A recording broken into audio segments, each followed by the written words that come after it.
Hello students, how are you? कैसे हो आप सब? चलो करते हैं अपना न्यू टॉपिक। तो न्यू टॉपिक है हमारा डी और एफ ब्लॉक का है trends. mn+3 mn+3 to mn+2।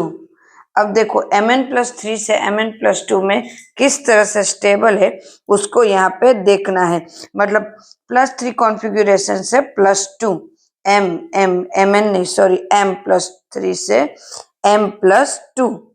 एक अकेले mn नहीं, बाकी सबका भी देखना है मेटल। तो चलो यहाँ पे मैं एक कॉन्फ़िगरेशन के अकॉर्डिंग उसके ऑक्सीडेशन वैल्यू, रिडक्शन वैल्यू लिखती हूँ। ये क्लियर है? तो पहले लिख लेते हैं ताकि समझने में आसानी रहे। देखो स्कैंडियम नहीं लिख रही, स्कैंडियम+2 है, स्कैंडियम+2 है, वो स्टेबल है तो उसमें कुछ चेंज नहीं होगा।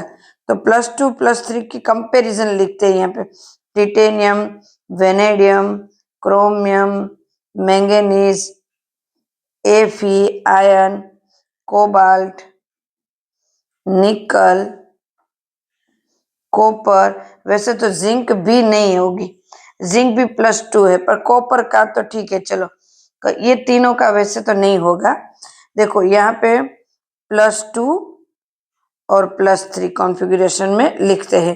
तो ये टिटेनियम अपनी है -1.61 और +0.37, -1.18, 0.26 प्लस। मैं पहले लिख रही हूं, आप भी ऐसा है तो मेरे साथ लिखो। Mn -1.18, 1.57, नीचे का सब प्लस है। -0.44 Fe, +0.77, -0.28, +1.97। बस यहाँ तक क्लियर है? तो ये है। अब देखो थोड़ा ड्रॉ भी कर देते हैं, साथ साथ में ड्रॉ भी कर लेती हूँ ताकि थोड़ा और समझ में आ जाए graph.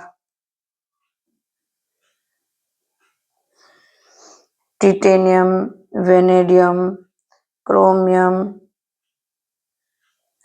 Manganese, Fe, cobalt,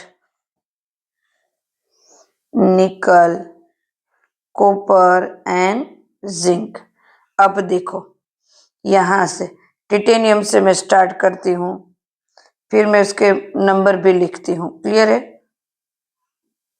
titanium से वेनेडियम, वेनेडियम से क्रोमियम, वेनेडियम, क्रोमियम, क्रोमियम से मैंगनीज नीचे आए Mn, देन उसके बाद Fe,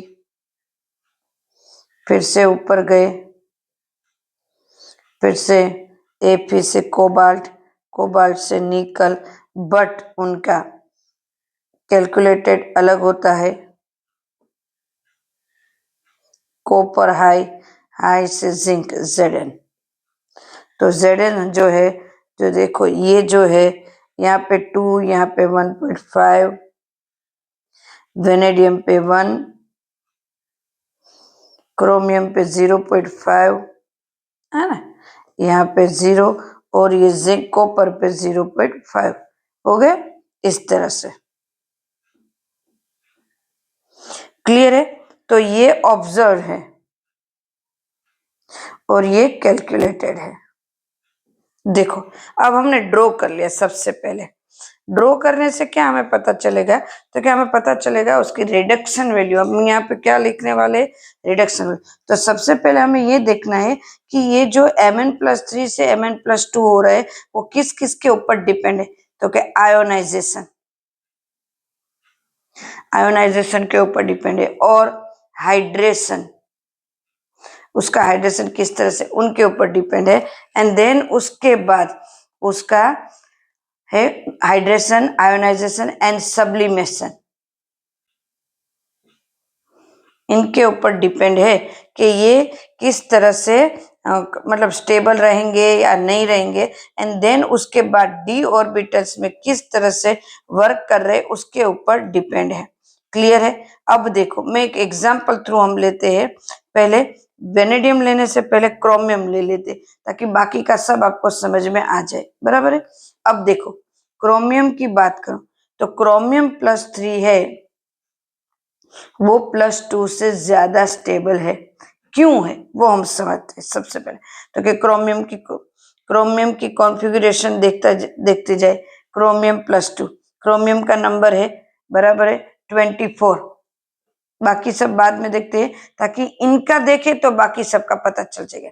तो क्रोमियम का नंबर है 24, तो उसकी आएगी 3d5 4s1। अब देखो 3 चला जाएगा, यहां से 3 जाएगा तो कितने हो जाएंगे 3d3 एंड 4s0। ये कॉन्फ़िगरेशन होगा हमारा। क्लियर है? अब देखो यहाँ पे 3d3 क्यों होगा?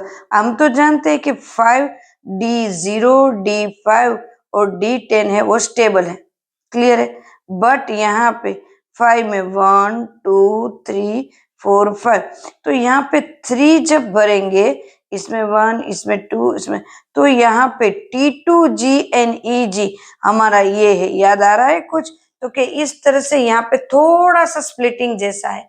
तो ये जो T2G बन रहा है इस वजह से ये स्टेबल है। अगर हम क्रोमियम +2 करें तो एक और इलेक्ट्रॉन आएगा, एक और आएगा तो वो किस में आएगा? इसमें आएगा। तो यहाँ पे ये जो एनर्जी के लेवल के बीच में जो गैप है तो ये स्टेबल नहीं रहेंगे, इसीलिए क्रोमियम +3 है वो स्टेबल है। Clear students? इसीलिए यहाँ पे हमें ट्रेंड्स में +3 से +2 बनते देख रहे हैं। तो +3 ज्यादा स्टेबल है +2 से क्रोमियम का। उसी तरह हम यहाँ देखें टिटेनियम की बात करें, देखो क्रोमियम +0 मतलब जो माइनस में सबसे ज्यादा जा रहे हैं वो सबसे अच्छा स्टेबल है, मतलब उसकी रिडक्शन वैल्यू सबसे अच्छी है। तो उसका रिडक्शन वैल्यू जिसकी कम होगी उसकी ऑक्सीडेशन वैल्यू हाई होगी। तो यहाँ पे देखो +2 टिटेनियम +2 रिडक्शन वैल्यू है बराबर है टिटेनियम, दिस इज टिटेनियम बराबर है। इसकी रिडक्शन वैल्यू कितनी है? देन वेनेडियम है +3 भी, +3 से +2 अच्छा है क्योंकि उसकी रिडक्शन वैल्यू अच्छी है। अब स्टूडेंट्स यहाँ पे देखो टिटेनियम की बात करो, टिटेनियम -0 तो उसकी +2 इस कंपैरिजन देखे तो जिसकी रिडक्शन वैल्यू कम होगी बराबर है वो ऑक्सीडेशन वैल्यू ज्यादा होगा। तो इसकी रिडक्शन वैल्यू इससे कम है +2 की +3 से, तो वो ज्यादा है। यहाँ पे भी आप देखो 0.26 है और +2 0. ये है तो इसकी भी ज्यादा अच्छी है बराबर है। क्रोमियम का हमने एक एग्जाम्पल ले लिया। Mn है तो Mn की बात करो तो Mn का नंबर है 25, मतलब यहाँ पे 4s2 एंड 3d5, तो यहाँ पे +2 जाएंगे तो 3d5 रहेंगे तो वो स्टेबल रहेंगे। अगर Mn +3 करते वो स्टेबल है ऐसा नहीं है कि नहीं है, उसके भी बनते ही है, बट यहाँ पे हम देखें तो ये 4 Mn+2 है वो Mn+3 से ज्यादा स्टेबल है क्योंकि यहाँ पे फिर 3d4 हो जाएगा, 5 में क्या हो जाएगा 3d4, इस वजह से वो स्टेबल है। देन उसके बाद आयन Fe+2 भी बनता है एंड Fe+3 बनता है।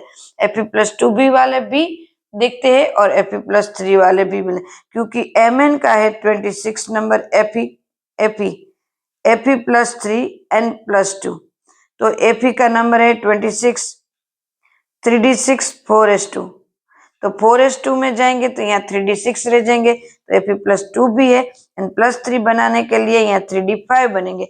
अगर 3d5 बनेंगे तो वो भी स्टेबल है, इसलिए Fe है दोनों साइड में स्टेबल है। बट यहाँ पे कैलकुलेटेड वैल्यू है वो थोड़ी ऑब्जर्वेशन वैल्यू से थोड़ी डिफरेंट हो रही है। कोबाल्ट +3 है वो ज्यादा स्टेबल है।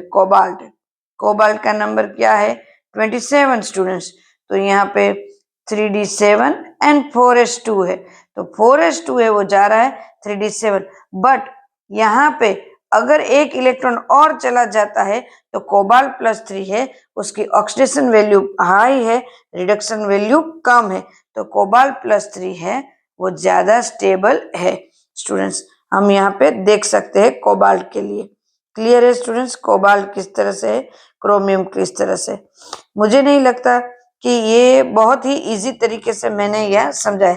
निकल कॉपर इनकी वैल्यू है यहीं पे है, +3 की कोई वैल्यू इतने दिखाते नहीं है, तो निकल की ये सब की वैल्यू यहाँ पे, और +3 स्टेबल नहीं है तो मैंने उसकी बात ही नहीं की है और उसके वैल्यू भी मैंने नहीं दिखाई है। अब देखो कॉपर निकल ये, अब देखो कॉपर की तो +0.34 है, मतलब इसकी वैल्यू 0+34 है कॉपर की। अब कॉपर इतना हाई है ना 0.34, मतलब उसकी ऑक्सीडेशन वैल्यू बहुत ही कम है। ऑक्सीडेशन वैल्यू बहुत कम है तो वो क्यों ऑक्सीडेशन, मतलब वो कॉपर है वो एसिड के साथ जब वर्क करेगा, ये H2SO4, तो डाइल्यूट के साथ तो वर्क ही नहीं करेगा, क्योंकि वो उसके साथ वर्क करने उसकी ऑक्सीडेशन वैल्यू बहुत ही कम है, रिडक्शन वैल्यू इतनी ज्यादा है, तो ऑक्सीडेशन वैल्यू बहुत कम है तो वो H2 रिलीज नहीं कर पा रहा है। बट उसको कॉन्सेंट्रेट यहाँ पे लिया जाए तभी वो H2 रिलीज कर पाएंगे। क्लियर है स्टूडेंट्स, तभी वो H2 रिलीज कर पाएंगे। तो यहाँ पे हम देख सकते हैं कि उसके ऊपर कॉपर के ऊपर ऑक्सीडेशन पूरा का पूरा वेपर आ जाता है, तो इस वजह से नहीं कर पाते। अब देखो जिंक है तो जिंक H2SO4 के साथ वर्क कर सकता है और ZnSO4 बना सकता है, बट कॉपर नहीं कर सकता, बराबर। NH2 रिलीज कर सकता है बट कॉपर नहीं कर सकता है। क्लियर है यहाँ पे, बट कॉन्सेंट्रेट ले तो ही कॉपर कर सकता है। क्लियर है, कॉन्सेंट्रेट ले तो कॉपर कर देगा। अब और एक एग्जांपल लेते हैं स्टूडेंट्स के रिड्यूसिंग एजेंट किसकी वैल्यू कम है, इसमें से हमें पता चल गया। अब उसके आगे मान लो क्रोमियम +2 है वो रिड्यूसिंग एजेंट है, configuration change from chromium two plus, उसकी भी हमने चर्चा, Mn की भी हमने बात कर ली कि Mn भी स्टेबल है कि नहीं है। तो यहाँ पे +3 से +2 का ट्रेंड से किसके ऊपर डिपेंड है और कैसे जा रहा है ये भी हमने ले लिया। तो कॉपर और जिंक का कंपैरिजन करके भी मैंने समझा दिया है। तो मेरे ख्याल से हमारी टेक्स्ट बुक में जितना हमने कवर करा था वो लिया, में हमने तो उससे ज्यादा लिया है। बट आपको ये तीन बात याद रखनी है, आयोनाइजेशन, हाइड्रेशन एंड सब्लिमेशन, और एक एग्जाम्पल कॉपर का Fe का दे देना है, Mn का देना है, ताकि एग्जाम में पता चले। स्टूडेंट्स आज का वीडियो यहाँ तक, ओके। नेक्स्ट वीडियो में फिर से मिलते, तब तक के लिए बाय, टेक केयर।